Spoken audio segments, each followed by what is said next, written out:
Hello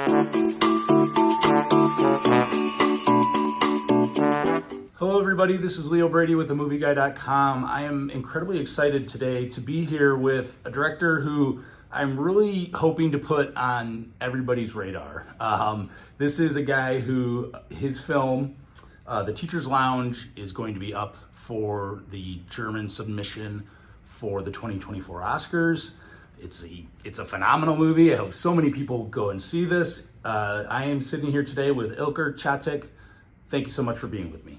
Hey, thanks for having me. Yeah, so I like to break the ice in interviews with a question, like my first question always being, what is a movie or cinematic moment for you personally that sparked your desire to become a filmmaker? Magnolia. Very clear. Yeah. Like, that was a movie, I remember I was like 15. I watched it in Istanbul, and I remember seeing Tom Cruise on the poster. Yeah. And I was like, okay, let's have some action. And then I went into this film and I was like, what the fuck is this? I'm sorry. Oh, you can pardon swear. my French. Yeah. But it turned out to be a film that actually made me question my perception of films. Yeah. And then I was like, the film kind of, stuck with me because it was like a rule breaker. And I wrote a paper in English class about it, and I started watching the other films of Paul Thomas Anderson.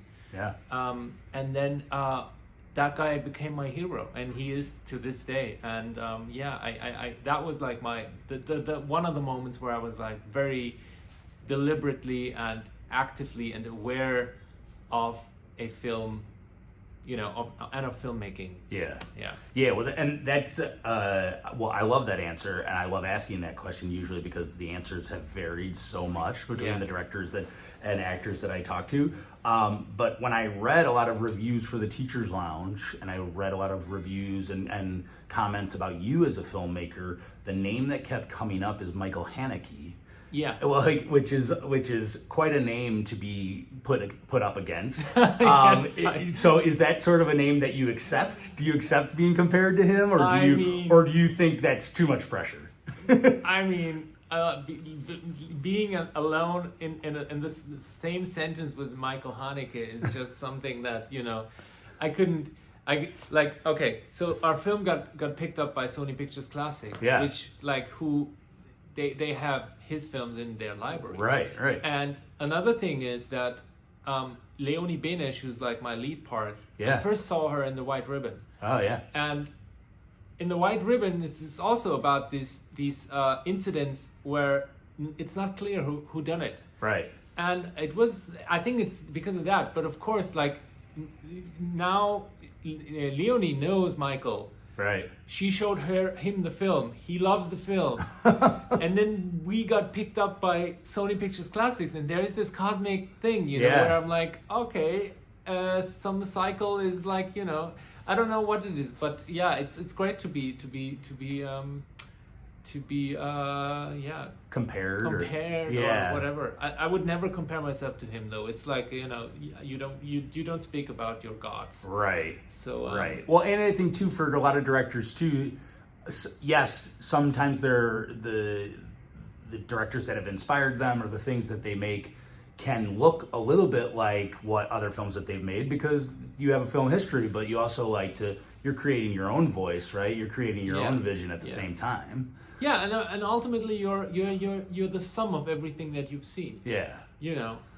And like, of course, you're like, in the beginning, you're much more trying to make things the way you've seen something, and now it's more of this is inspiring, and you try and find your own voice in it. But I still see films sometimes that do intimidate me, and where I'm like, woo.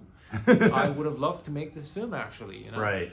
But it's flattering. It's flattering to be compared to these kind of guys. Yeah. Yeah, well, let's talk about The Teacher's Lounge. I mean, as I said, I love this film. I wanted to ask you how this sort of came to you. You co-wrote the screenplay with Johannes Dunker. talk about working together on writing this and putting this together, because it is, as I said, it's a fascinating, it actually plays like a thriller, really. Right. It really does. Right. So Johannes and I, we went to school together. We were in Istanbul in the same class, and we had one incident in our time in school where we got kind of frisked, like in the beginning of the film. Wow. But back then, nobody questioned that kind of teacher's behavior. Yeah. And then we were talking about like how this could be maybe a kickoff for a story, and then it kind of, you know, one thing led to the other, and all of a sudden we were thinking about how, you know, what happens to a society when there is allegations and stuff like that, right? And how that can poison, you know, a community. And we were looking at like filmmakers such as Oscar Farhadi, who writes like the best screenplays, where one little tiny incident all of a sudden becomes a hurricane. Yes. And these kind of things were in the beginning, and you know, the thing is, this film I think is very much you never know if a film's gonna land with an audience or not. But I think the reason why this film is actually resonating with a lot of people is because it kind of tackles a lot of topics that are going on right now in our societies. And one of them is the way we communicate, the way we don't listen to each other anymore. Yeah. The way our debate culture has become, you know, whoever shouts the loudest. Whoever is just yelling, right? Yeah. So yeah. So that's kind of, I think that's the reason why this film is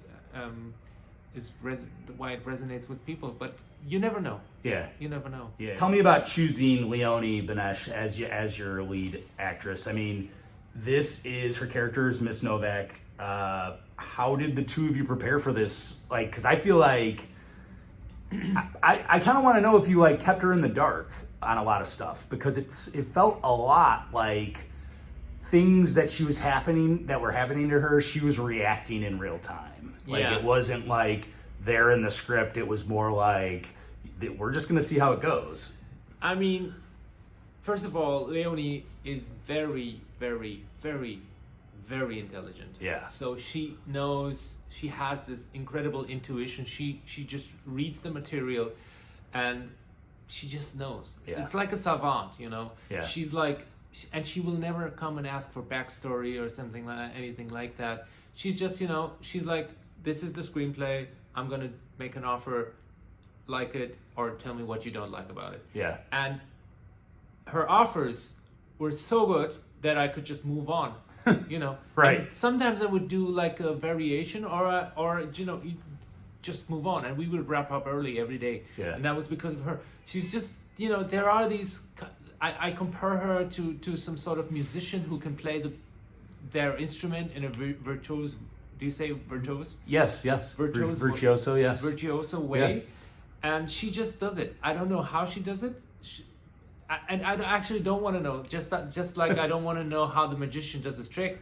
Yeah. Or her trick. Yeah. And she just does it. But the thing is, maybe that's worth mentioning is that we actually wrote it for her. Yeah. Like I saw her in Haneke's film, and I kept track of what she was doing, and even if the movie that she was in wasn't that good, she was always brilliant.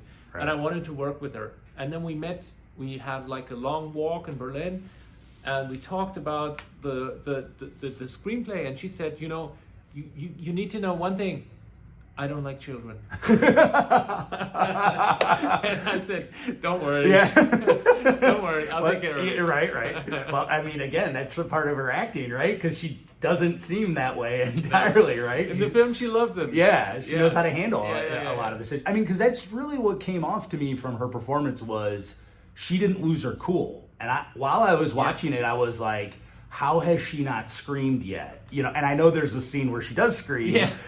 There's context to that. But, like, how has she not flown off the handle and gotten really upset at how her words are manipulated and turned against her, how, you know, somebody who may have been caught stealing is making her feel like she's the one who did something wrong, when opposed to Right. a person who's stealing did something wrong. I mean, there's a lot of sort of moral and emotional issues within every moment, and I Yeah. think she handles it like Yeah. a pro. Right. Yeah. She does. And you know, the funny thing is, like from the very beginning, I thought the actor who's going to play this, and I knew she could do it, needs to be able to blush. Yeah.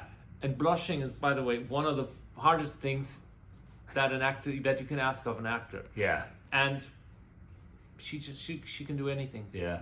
Yeah. Yeah, well, let's dig in a little bit to the subject matter of this film. I have a 5-year-old. I don't even think it matters what age your kids are. I don't think it matters if you're a parent, a teacher, or a student. I think this is a very universal sort of film. But is it about the sensitivity of children and humans, or is it just as simple as being about right or wrong? I mean, how would you view it from that? I think it's about, it's about a lot of things, but one of the things is it's also about children's rights. Yeah. And it's about how children don't know about their rights, Yeah. and how children actually can protect themselves. Yeah. And that's something that, we didn't know back then when we got frisked, that we actually had the right to say no. Yeah. And I think there is great power in saying no, and saying no and not feeling bad about it, because that's actually something that we kind of as we grow older, you're always looking for the harmony part of things, you know. Yeah. And saying no and not feeling bad about it Yeah. is something that me personally, I had to learn first, because you would say no, and then you would go like, I said no, it wasn't right. that okay. Yeah. No, you need to be able to draw the line. Yeah. And it's about that. It's about truth, and how truth is a matter of, how truth can be subject to, how do you say, subjectivity? Yeah, or scrutiny, yeah. Right. And how everybody's like relying, especially post-Trump. Yeah. You have like alternative facts, and you've seen this in the pandemic when we wrote the script. Yeah. That like everybody was referring to some other source. Right. And when there are no more facts, and when there are no more truths, then it becomes a matter of belief. Yeah. And it's also about that. And it's also about, how we as societies actually want to kill people. Yeah. Like, not literally, but, slander? Do you call it slander? Yeah, tearing people down. down. Yeah. And, in medieval times, there was no cancel culture. Right. But they hung people who did wrong Right. on the square. Right. And said, there they are. And now Yeah. it's basically a similar thing when you get Right. canceled on social media, and everybody's like, this person did wrong, and and sometimes I'm like, okay, there are still judges in this country, Right. and let them do their work too. But there is some sort of, it's so many things that I couldn't pinpoint one topic Right. and say this film's about that. Yeah. Yeah, because it really is sort of this organism. I like sort of called it an organism when I in my head, at least while I was watching it, but like I think a part of why it feels that way is this setting. I mean, I want to talk to you about the school itself. I mean, I feel like the setting itself becomes a house, or at least a place where you see every room, various rooms, where the kids are in the gym, the teacher's lounge, the students' class outside. Where did you find this place, and how did you sort of, maybe this is a question about with your cinematographer, like how did you guys map out how you would be, viewing this school? I mean, so what, first of all, we shot it in Hamburg, and the school that we shot it in was a school building that was not in use anymore. Wow. So we were lucky getting that kind of school, and it's a great architecture. Yeah. And then we shot like tests. We shot like scope lenses. We shot spheric lenses, and different aspect ratios. And we decided on 4:3 because it was this kind of, you know, great format for a portrait, great format to isolate people, Right. great format to, you know, a reminiscence to our old school time where everything, much more things were in 4:3. Yeah. Also the feeling of a Polaroid. So so it was a, you know, but also like in the screenplay, we stripped ourselves down off of possibilities. Yeah. So we said it's only going to take place in the school. We don't care if she's a dog person or a cat person, or if her walls are green or blue or whatever. Right. We don't want to see her in private life. We just want to see her when she makes a decision. Yeah. Because that says more about a character than anything else. Right. So in the visuality, we had the same concept. We said not too much, like less is more. Yeah. So we stripped ourselves off of the possibilities of many colors. So basically it's all blue, Yeah. or shades of reddish, brownish tones, you know. Yeah. Yeah. And the same goes for music. Yeah. I said to my composer, you are only allowed to use four classical instruments. Wow. And that's how this film got its, you know, kind of, how do you say, form. Yeah. Found its form. Yeah. Found its sort of mold that Yeah. took place. All right, one more question before I wrap up. You know, so this movie will leave people having a conversation, having doubts, having an opinion, or about one way or the other. Is the goal just for them to have an opinion, or do you in your head have an answer to sort of some of, because there are characters who are accused of possibly doing things that they did, Yeah. and you know, it's not like you can make up your own decisions in a lot of ways watching a movie like this.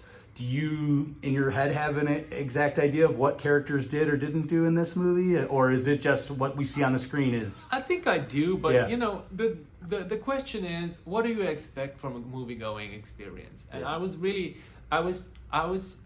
I had to protect this project towards the financiers, because some of them said, why isn't this just television? And I said to them, you know, to me, cinema is very much about, you know, making up my own mind. Yeah.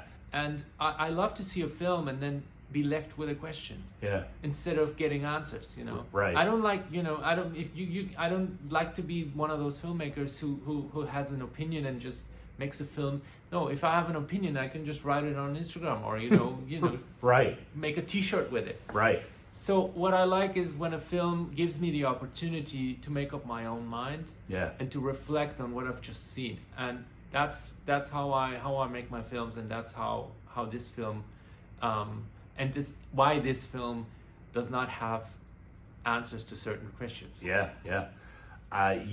You're speaking my language the same way. I love films that leave me, you know, with doubts and questions.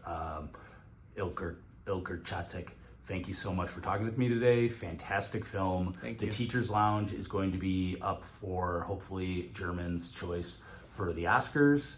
So we're going to be keeping an eye on that, and we can't wait for other people to see it. Congrats. Thank you. Thank you. That was great.